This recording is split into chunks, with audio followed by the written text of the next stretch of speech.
think that he's going to be the game changer type quarterback that Lamar Jackson or Patrick Mahomes can be. So, is it just me, or is this a fresh feel? Is it a fresh feel to not have the New England Patriots in the Super Bowl? We've got two teams that haven't been there in quite a long time. We got one team that it's almost 50 years since they've been there.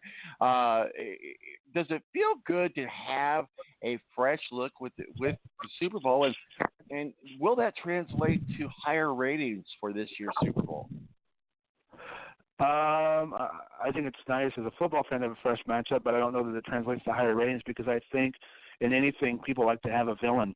And, we look at movies or TV shows, superhero movies, everybody likes to have a villain, and that's what the New England Patriots were. So I think it drove people to watch the football game out of hatred for the Patriots as well. So I don't know that necessarily will translate to higher ratings.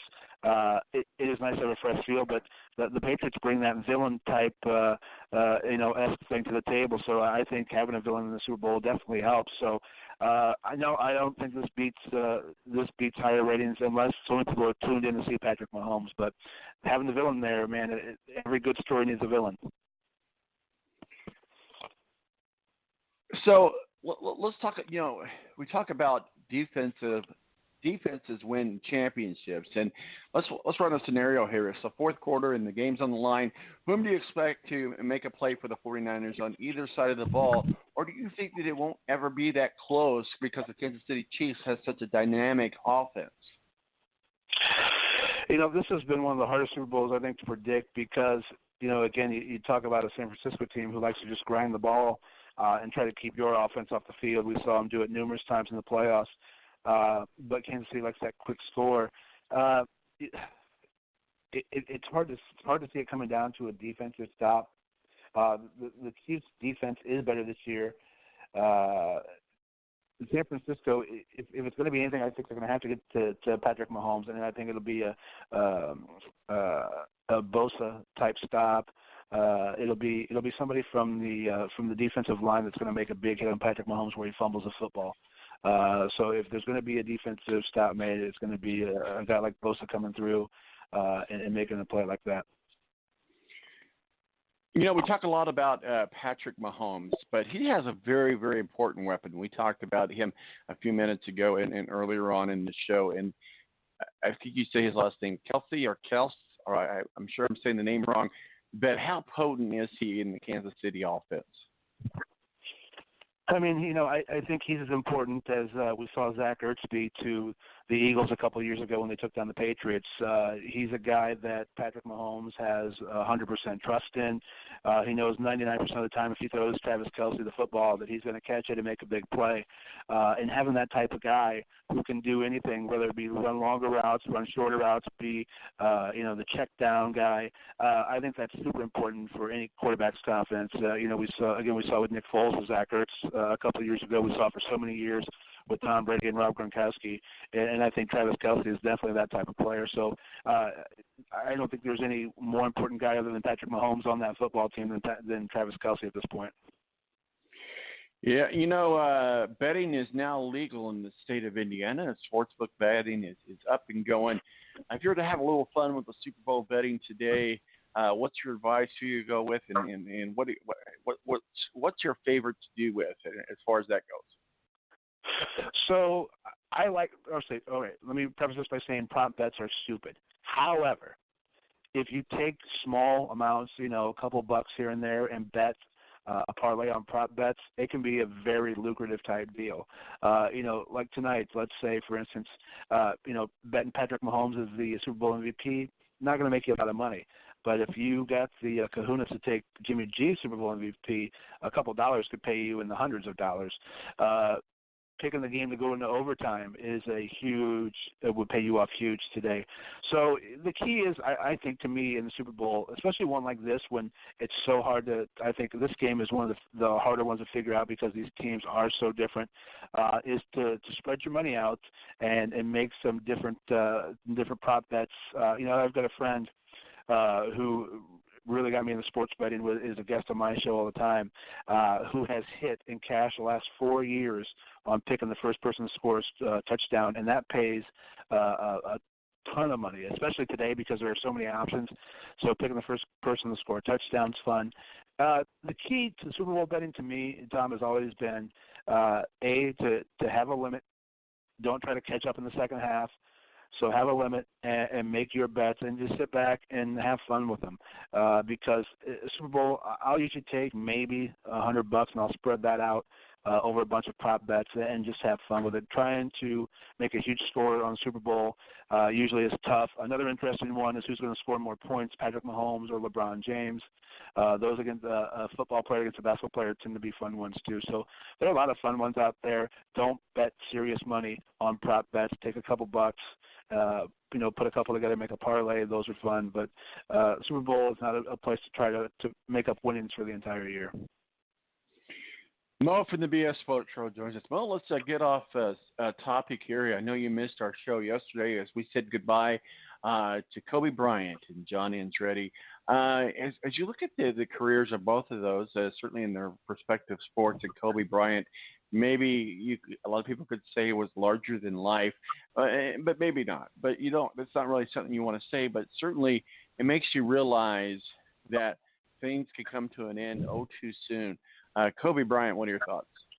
I think it's a huge loss for the game of basketball because if you look for most players playing now, he's the Michael Jordan of their era. A lot of guys that are stars in the game now grew up, as humongous Kobe fans. He's a guy that grinded nonstop. He willed himself with hard work. I mean, obviously the guy had talent, but with hard work and dedication and focus to be one of the top 5 best basketball players ever. We've seen in recent years, all of his exploits out and about with his daughters. The guy, by all accounts, was a great father. You see the outpouring of love, from NBA fans and players.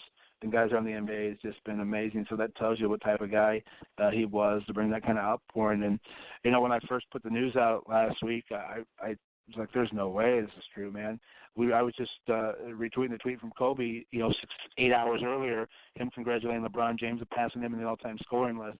It's just so hard to imagine that, a guy like Kobe Bryant isn't around anymore. And it's sad that, we're not going to be able to watch him be enshrined in the Basketball Hall of Fame. He's not going to be there to accept it. And, watching that Lakers game Friday night was pretty darn emotional.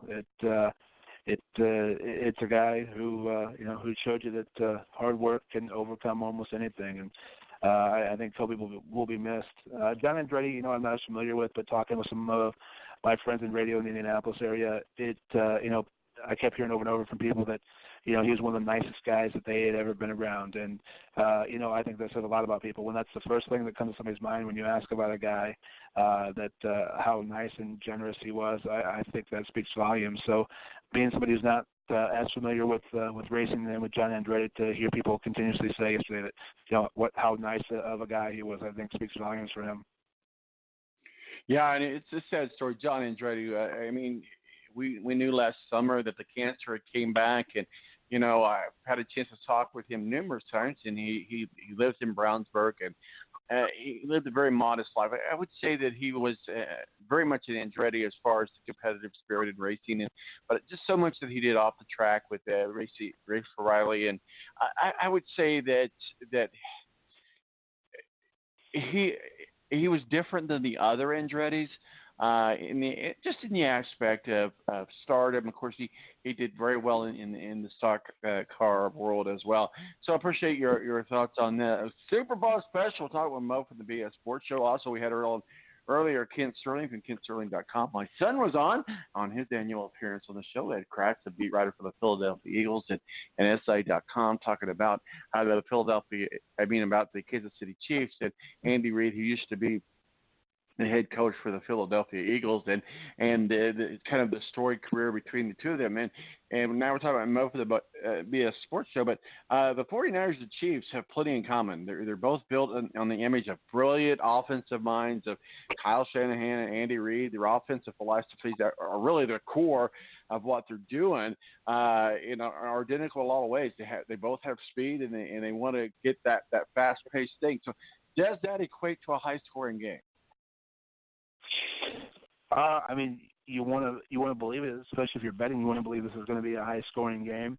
But how many times are we looking, going, "Oh man, this is going to be a super high-scoring game," and we turn around in the fourth quarter and go, "Well, what the hell's happening?" We thought last year what a high-scoring game that could be with the Rams and the Patriots, and we waited for the fourth quarter to have the first touchdown. So that's where you hope to see a lot of action.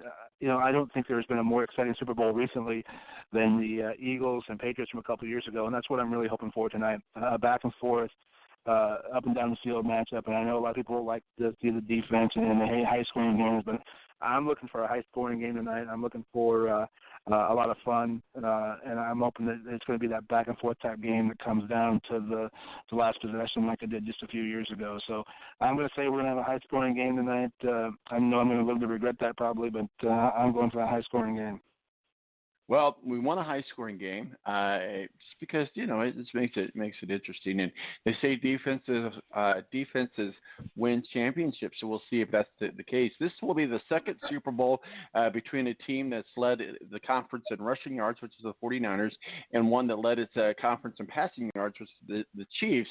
And the Chiefs have gained 73% of their yards in this postseason through the air, and the 49ers have gained 71% of their yards on the ground. I think we can equate that very much to the running game of the 49ers and Jimmy G and the passing game of Patrick Mahomes.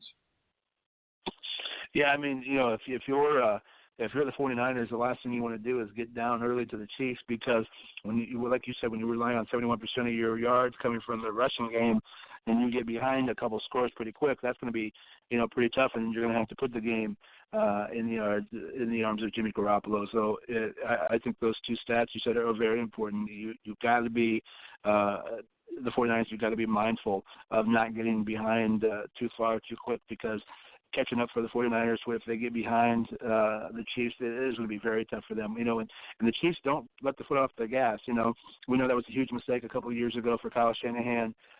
With the Falcons, they should have started running the ball, and they let the Patriots back into it. But you can bet your butt that Patrick Mahomes and the Chiefs aren't going to take their foot off that passing game, even in a time that they should if they're up big. They're going to keep throwing that football. So if you're the 49ers, man, you've got to keep it close because if you get behind, you have to abandon that game plan of running the football, and that's going to spell big trouble for the 49ers. Well, Mahomes is the real deal, that's for sure. Mahomes has the NFL's best 91 QBR versus zone coverage this season, but the 49ers play zone at the second highest rate at 64% and limit opposing quarterbacks to an NFL low 4.7 yards per drop back using the zone. This is also the first Super Bowl matchup between two tight ends who each had 1,000 receiving yards in the regular season. San Francisco's George Kittle and when we mentioned Travis Kelce earlier with the Chiefs, has 21 catches on throws of 15-plus yards. So this is going to be a tight end matchup tonight. Yeah, and two guys who do it kind of in a different way, which is fun to watch. Kelce uses his big body to kind of push guys out of the way, can make catches over the middle in traffic. And Kittle's kind of a more dynamic type player. And Kittle is no ifs, ands, or buts, other than maybe Richard Sherman is the emotional leader for sure of that offense. He's a guy that can stretch the field for you. He's a guy that can take them over the middle. And they're both pretty darn good blockers on top of it. So there's no doubt that the tight ends are going to play huge in this football game tonight, especially if the Niners have to start throwing the football a little more.